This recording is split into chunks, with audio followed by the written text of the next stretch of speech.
나는 평생 어떤 기준으로 투표해왔나? 당신은 지금까지 몇 번 투표하셨습니까? 10번? 15번? 어쩌면 그 이상일 수도 있습니다. 그런데 딱 한 가지만 물어볼게요. 당신은 그 투표 한 표 한 표를 진짜 내 기준으로 찍으셨습니까? 많은 분들이 이 질문 앞에서 잠깐 멈칫하십니다. 왜냐하면 솔직히 말하면 기억이 잘 안 나기 때문입니다.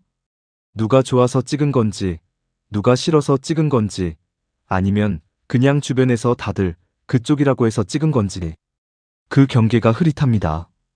오늘 이 영상은 누군가를 비난하려는 게 아닙니다. 좌파니 우파니, 진보니 보수니 그런 싸움하려는 것도 아닙니다. 딱 하나, 이 질문을 함께 들여다보려는 겁니다. 나는 평생 어떤 기준으로 살아왔고, 어떤 기준으로 투표해왔는가? 이 질문이 불편하게 느껴지신다면 그게 바로 오늘 이 영상을 끝까지 보셔야 할 이유입니다. 일상의 세계 오더네리 월드. 1960년대, 70년대에 태어나신 분들. 여러분이 처음 세상을 인식하기 시작했을 때 대한민국은 어떤 나라였습니까? 학교에서는 매일 아침 국기에 대한 경례를 했고 반공 포스터가 복도에 붙어 있었습니다.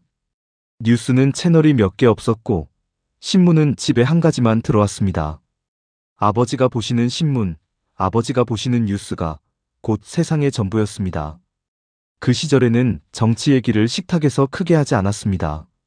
말 한마디 잘못하면 어떻게 된다는 걸 어른들은 몸으로 알고 있었으니까요. 그래서 많은 분들이 정치를 배운 게 아니라 그냥 느끼며 자랐습니다.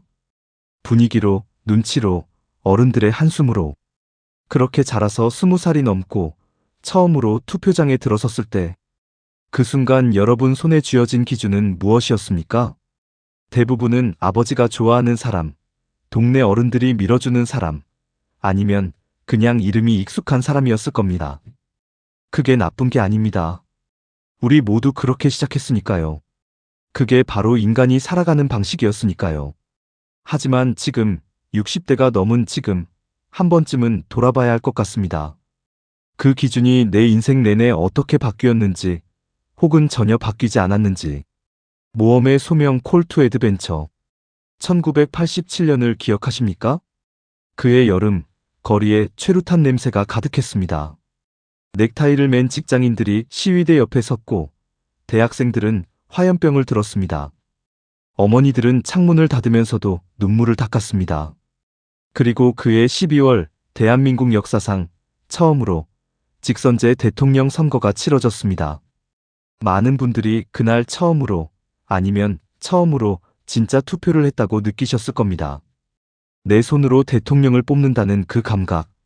심장이 두근거렸을 겁니다. 그런데 그날 투표장에서 여러분은 무슨 기준으로 이름을 찍으셨습니까? 민주화의 열망이었습니까? 안정과 질서에 대한 바람이었습니까? 아니면 그 혼돈 속에서 그냥 제일 덜 무서워 보이는 사람이었습니까? 그 선택이 옳고 그르고를 따지려는 게 아닙니다. 다만 그 선택을 이끈 감정이 무엇이었는지를 한번 들여다보자는 겁니다. 왜냐하면 그 감정의 뿌리가 지금 이 순간 여러분이 세상을 보는 눈과 연결되어 있을 수 있기 때문입니다. 정치적 자기 성찰이란 거창한 게 아닙니다. 그때 나는 왜 그랬을까? 이 질문 하나에서 시작됩니다. 실현의 길 로드 오브 트라이얼즈. 그 이후 30여 년 대한민국은 정말 많은 일을 겪었습니다. IMF 외환위기. 수많은 가장들이 직장을 잃었고 금반지를 나라에 바쳤습니다. 그때 정권은 누구였고 그 책임은 누구에게 있었는지를 두고 지금도 사람마다 말이 다릅니다. 노무현 대통령의 탄핵, 광장을 가득 채운 촛불, 그리고 다시 보수 정권, 또다시 탄핵, 또다시 촛불. 대한민국의 현대 정치사는 마치 시계추처럼 좌우로 흔들리면서 여기까지 왔습니다. 그 흔들림 속에서 60대의 많은 분들은 어느 순간부터 확신을 갖게 되셨을 겁니다. 저쪽은 안 돼. 이쪽이 맞아. 그 확신이 언제부터 생겼는지 기억하십니까? 어떤 분은 외환위기 때 생겼다고 합니다. 어떤 분은 자식이 취직이 안 될 때 생겼다고 합니다.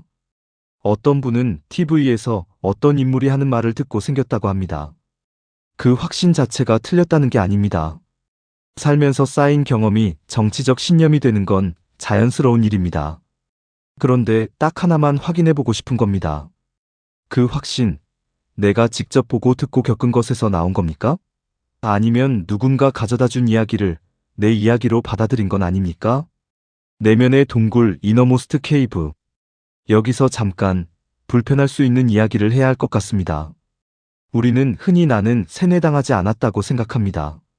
세뇌는 저쪽 사람들이 당하는 것이고 나는 스스로 생각해서 이런 결론에 이른 거라고 믿습니다. 그런데 심리학에서는 이걸 확증 편향 컨퍼메이션 바이어스이라고 부릅니다. 사람은 누구나 이미 자신이 믿는 것을 확인해주는 정보만 받아들이고 싶어 한다는 겁니다. 내 생각과 다른 뉴스는 가짜 뉴스로 느껴지고 내 생각과 같은 뉴스는 팩트처럼 느껴집니다. 이건 좌파도 우파도 아닙니다.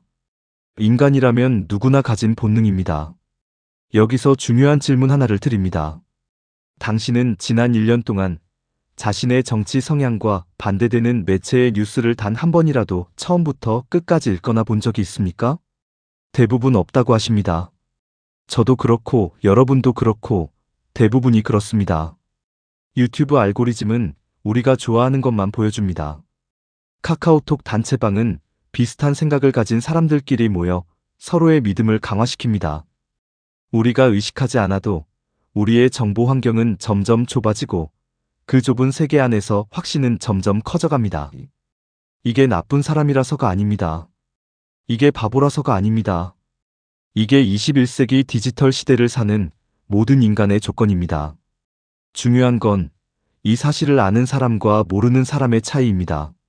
실현과 깨달음 오딜 앤드 레벌레이션. 그렇다면 어떻게 해야 할까요? 어떻게 하면 내 생각이 진짜 내 생각인지 확인할 수 있을까요? 철학자들은 수천 년 전부터 이 질문을 해왔습니다. 소크라테스는 검토되지 않은 삶은 살 가치가 없다고 했습니다. 거창하게 들리지만 사실 아주 단순한 말입니다. 나는 왜 이렇게 생각하는가? 이 질문을 스스로에게 한 번이라도 던져본 사람과 한 번도 안 던져본 사람은 나이가 들수록 그 차이가 벌어집니다. 몇 가지 구체적인 방법을 드릴게요.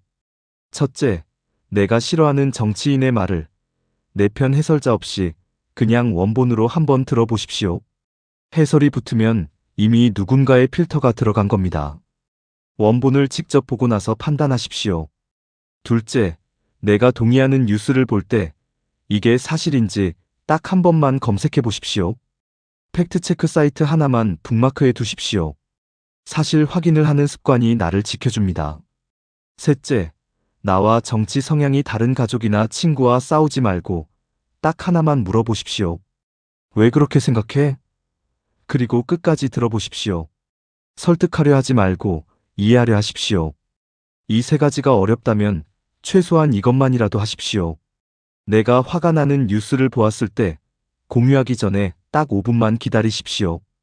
그 5분이 여러분을 정보의 피해자에서 정보의 주인으로 바꿔줍니다. 귀환의 길 더 로드백. 저는 오늘 이 영상에서 여러분에게 어느 쪽을 지지하라고 말하지 않았습니다. 어느 정당이 옳고 어느 정당이 그르다고 말하지 않았습니다. 그 이유가 있습니다. 왜냐하면 그 답은 여러분 자신이 찾아야 하기 때문입니다. 지금까지 60년 넘게 살아오시면서 여러분이 겪은 것들, 느낀 것들, 그것이 바로 여러분만의 정치적 지혜입니다. 그 지혜는 어떤 유튜버도, 어떤 언론도, 어떤 정치인도 빼앗을 수 없습니다. 단, 여러분이 스스로 내어주지 않는다면 60대라는 나이가 갖는 힘이 있습니다. 그 힘은 경험입니다. 이 나라가 가난했을 때를 알고, 이 나라가 성장했을 때를 알고, 이 나라가 위기를 겪었을 때를 직접 몸으로 겪으신 세대? 그 경험이 이 나라 민주주의의 가장 든든한 자산입니다. 그런데 그 귀한 경험과 표 한 장이 누군가의 분노 마케팅에 이용당하고 있다면 어떻겠습니까? 유튜브에는 매일 수백 개의 정치 영상이 올라옵니다. 그중 상당수는 여러분을 화나게 만들기 위해 설계된 겁니다. 화가 나야 공유하고, 공유해야 조회수가 오르고, 조회수가 오르면 광고비가 들어오기 때문입니다. 여러분의 분노가 누군가의 수익이 되고 있습니다. 이제 그 구조를 아셨으니 달라질 수 있습니다. 귀환과 변화 리턴 위드 일릭서. 마지막으로 딱 한 가지만 부탁드리겠습니다. 다음번에 투표장에 가실 때 들어가시기 전에 딱 한 번만 이 질문을 스스로에게 해보십시오. 나는 지금 내 기준으로 이 선택을 하는가? 그게 전부입니다. 어느 당을 찍으라는 게 아닙니다. 누가 옳다는 게 아닙니다. 단지 그 선택이 진짜 당신 것이기를 바라는 겁니다. 우리 60대, 70대 세대는 이 나라의 민주주의를 몸으로 만들어 온 세대입니다. 독재에 맞서 싸웠고, 경제를 일으켰고, 자식들을 키워냈습니다. 그 삶 자체가 이미 역사입니다. 그 역사를 써온 분들이 이제 이 나라의 마지막 챕터를 어떻게 쓸 것인지 그 선택 앞에 서 있습니다. 스스로 생각하는 사람, 쉽게 흔들리지 않는 사람, 화나게 만드는 뉴스 앞에서 잠깐 멈출 줄 아는 사람. 그런 시민 한 명 한 명이 어떤 정치인보다 이 나라를 더 단단하게 만듭니다. 오늘 이 영상을 끝까지 보신 여러분은 이미 그런 사람입니다. 감사합니다.